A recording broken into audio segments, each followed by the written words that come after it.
sorry, sir. You just mentioned the Chinese and the Russians and all and the these Libyans, and Libya and all these right, people coming, promising aid to the ANC and helping them to liberate the oppressed. I want to come to a point here that is, do you expect the same thing to happen in the Middle East? A country like Russia with an army of about 400 million, it's a very strong army, I know about them. And I also know that there's about 80 to 90% of their soldiers is Muslim. yes, About 80 to 90% of the Russian army soldiers is Muslim. Because there are a lot of Muslims staying in Russia. And I've learned, as you might possibly know, that in the book of Ezekiel, the prophet prophesies about the Russian army coming up against Israel, assisting the Arab nations surrounding Israel to overpower, to, in actual fact, win the war they many years want to win. That is to get Israel out of, to get the Jews out of Israel. What I'm saying, Mr. Deedat, is this. Is that war going to happen? You know that Ezekiel in the chapter 38 prophesies about that. Is that war going to happen? Do you expect America, as you have just said, to intervene and help the Israelis in that war?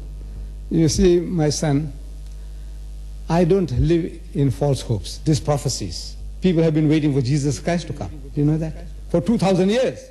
It was any time now. He said, before you go over the cities of Israel, I'll be back. He's telling his disciples, when they persecute you in one city, flee into another. And they persecuted, flee into another. And before you go over the cities of Israel, I'll be back. And they fled, and they fled, and they died, and they rotted in their graves. 2,000 years have gone, and it still hasn't come yet. So, I don't believe in waiting with open mouth for somebody to come along and pull the chestnut out of the fire for you.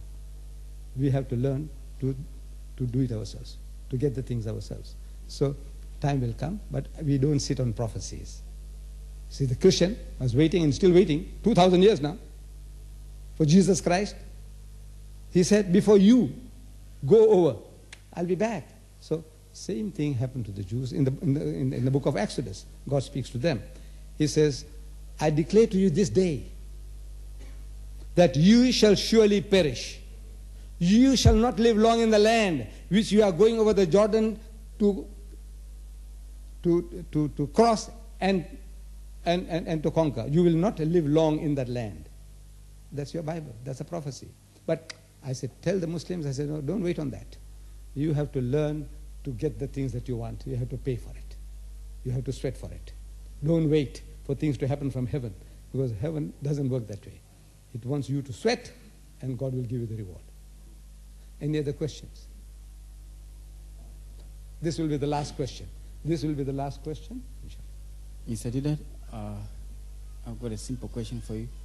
Since the duty of dawah to the people is an obligation upon the Muslims, and we find that there's an opposition from among our Muslim brothers that it's not good to do so. Is it because they're ignorant about dawah, or they want to live in peace with the non-Muslim brothers? If not, then why is that like that? You see, to me, we are not told. We are not told. Nowhere have I found the Muslims in the Muslim world telling the people, go and do dawah. The alims, I'm talking about the alims. They'll tell you about the beard, the size of your beard. Yours is not standard size. Me too. I'm here on the same boat as you. You see? So you're wearing Nasara clothes? Me too. You see? So we are busy with that. Nobody is telling you to do dawah. This is the awwal fard of the Muslim, the first fard. Long before Salat, Zakat, Hajj and Sawm became fard, Allah tells His Rasul, our Nabi Kareem, the Holy Prophet Muhammad. And through him He's telling us, He says, فَذَكِّرْ إِنَّمَا أَنْتَ مُذَكِّرْ. So you deliver the message. because it is your duty to deliver the message. Lasta alayhim bi musaytir. You will not be questioned regarding them. Illa man tawalla wa kafar. Why they accepted or why they didn't accept, Allah won't ask you. He will ask you, did you deliver the message? And if we can say, Ya Bari Ta'ala, we tried to the best of our ability. If that was very little or great, whatever, you tried, Allah will say, my Jannah is open for you. He will not ask you, why didn't you do like Ahmad Deedat? I'm telling you, he won't ask you that. Why didn't you do like Maulana Razak? He won't ask you that. He said, did you?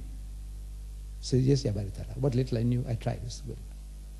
But if we can say that, I don't know how many of us can say that we tried. We are not trying. We're not talking. We are not told. The alims are not telling you from the mimbar. They must tell you from the mimbar. Me, this is my job, my occupation. So what can I do? I have to talk about these things. Say, I'm making money. This is my occupation. We are worth 20 million. So the guy is very lucky. Huh? Yeah, that's a very lucky fellow. No, my brothers. There is a law at work. There is a law at work. You have to pay the price. See, all what I was telling you, I can give you 20 different languages. Do you know that? Exotic languages. The language of the Dinka, which nobody heard. Even the Sudanese don't know. They are at war with the Dinkas. They are like the Zulus in southern Sudan. John Garam is a Dinka. I learned his language before going to Sudan. I learned Swahili. I know Indonesian. I know Malaysian. I know French. And I'm trying to learn Italian now because I got an Italian book of the Pope. So I'm going to learn Italian. So if I meet an Italian, I says, you know, His Holiness the Pope, he says, but I'll be telling in Italian. He says, so some of the most beautiful names in the human language are given to the God of the Quran. Beautiful, beautiful. Did you read the Quran? So, get started, man. You see, if you want to deliver a message, you'll have that to do something. That means you're paying the price. By the way, I didn't bring you to show you people. These are all the cards. These are all the cards. This verse I read to you tonight is huma fil ghari is yakulu li sahibihi la tahzan inna Allaha ma'ana. What? I'm learning. At the age of 77, I'm learning. Are you prepared to make that sacrifice? No. You just say, the guy's very lucky, man. Hey, he's got a nice Jetta. No, my dear brothers.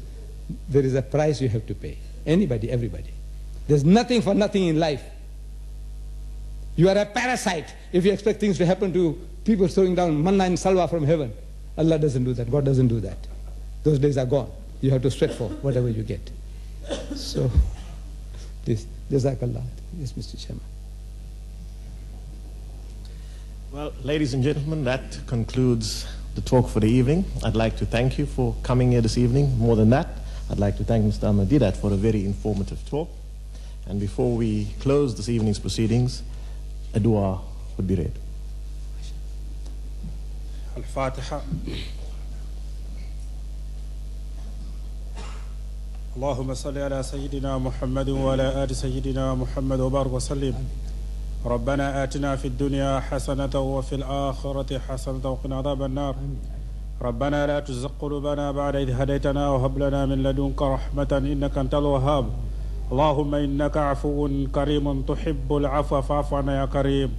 اللهم من أحييته منا فأحيه على الإسلام ومن توفيته منا فتوفه على الإيمان. اللهم إنا بما سأل منه الرسول من خير فقير وما استعاذ منه الرسول من شر نستعيذ. إن الله وملائكته يصلون على النبي يا أيها الذين آمنوا صلوا عليه وسلموا تسليما. اللهم صل على سيدنا محمد وعلى آل سيدنا محمد وبارك وسلم.